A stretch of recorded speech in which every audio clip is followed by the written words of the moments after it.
বাবা এত বড় গুষ্টির জন্য রুটি বানাতে বানাতে তাকে জীবন শেষ হয়ে গেল। কেন যে আসতে গেলাম পরমার কথা শুনে।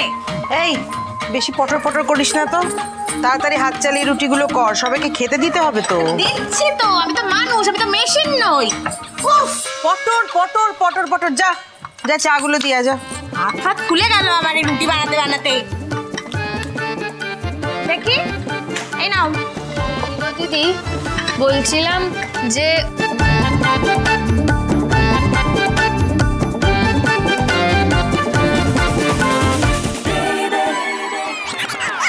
বলছি মিনতিদি, আমাদের কিছু স্যাম্পেল লাগবে, তো সেই স্যাম্পেলগুলো তুমি নদিয়া থেকে এখানে মানে কলকাতায় পাঠাতে হবে আমি যখন বলবো। পারবে তো? কি যে বলিস শুভ, আমাদের কাছে তো স্টক সব সময় রেডি, কবে লাগবে শুধু বল। Thank you. ওরে শুভমারে, এখানে সবাই মুখিয়ে বসে আছে রে, কবে তুই ওদের কাজ শুরু করতে বলবি? তুই শুধু একবার বল, কাজ শুরু হয়ে যাবে। হ্যাঁ রে, তোর কত মাল লাগবে বল না, আমরা সব বানিয়ে দেব। আচ্ছা ঠিক আছে, আমরা না হয় নিজেদের মধ্যে একটা ডিসকাস মানে ওই আলোচনা করে নিই, তারপর তোমাদের জানাবো, তারপর একটা ডেট ফিক্স করে তারপর না হয় বলবো তোমাদের। সত্যি কথা বলতে কি, এখানে আসার পর আবার যে আমরা নতুন করে শুরু করতে পারবো এটা আমরা সত্যিই ভাবিনি, কিন্তু শুভ ক্রেডিট বাবা, ও যদি সাহস না দেখাতো তাহলে আমরা আবার এভাবে শুরু করতে পারতাম না। এক্স্যাক্টলি। ঠিক আছে, এসব কথা থাক, তুমি শোনো মিনতিদি, আমার কথা শোনো। তুমি কিন্তু স্যাম্পল রেডি রাখো, আমি এদিকে আমাদের হয়ে গেলেই আমি তোমায় জানাবো। শুভ, আমি পরেশ কাকাকে বলে দিচ্ছি স্যাম্পল রেডি করে কলকাতায় পাঠানোর জন্য। তুই যবে বলবি তবে স্যাম্পল পৌঁছে যাবে। ঠিক আছে, রাখছি রে এখন। যাই বল, আমার কিন্তু এসব ভাবলেই গায়ে কাটা দিচ্ছে, দেখতে তো।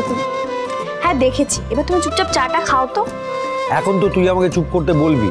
আরে এসবের ভ্যালু তোরা বুঝবি নাকি? হ্যাঁ, কিরকম এক্সাইটিং লাগছে, কলকাতায় আমাদের নিজের ব্যবসা শুরু হবে, ভাবতে পারছিস? হ্যাঁ আচ্ছা দাদামণি, মনে আছে রয়্যাল আমেরিকাতে বাবা কিরকম ছোট ছোট ব্যাচে কাজ করতো?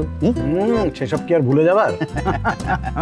নুন তো নেই, আমি কিন্তু আনতে দিতে পারবো না বাবু। এমন একটা রান্নাঘর আজ এটা আছে কাল সেটা নেই।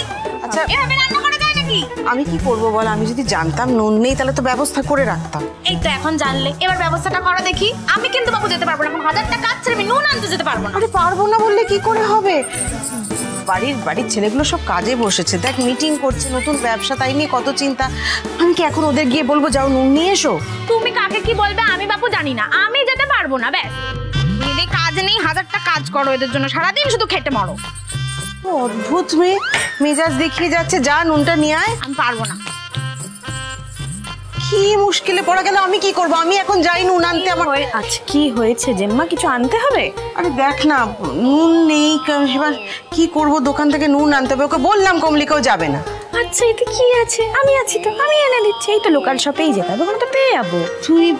তুই পারবি নুন আনতে? কি যে বলো না জেম্মা, এইটুকু তো কাজ, আমি পারবো না?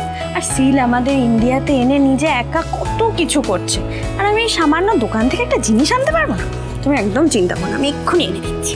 সত্যি বাবা, কতটুকু সব ছিল, এখন বড় হয়ে গেছে, কত রেসপন্সিবল হয়ে গেছে। যা নিয়ে আয়, সাবধানে যাস। গৃহপ্রবেশ সোম থেকে রবি রাত 10টায় স্টার জলসায় ও জিও হটস্টারে।